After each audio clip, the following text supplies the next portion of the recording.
Starfish Crunch. I'm going to show you a couple of variations, starting with beginner to advanced. Coming down onto your side, you're going to be strong through your shoulder and your arm planted, and then you can come into a position where you're comfortable on that bottom leg. Bring your arm up towards your head, elbow facing up.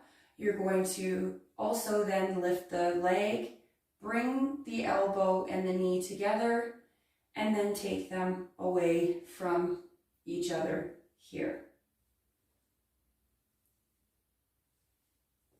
To create a little bit more of a challenge, you can actually come up into a side plank and again bring the elbow and the knee closer together here for that Starfish Crunch. Perform on the opposite side.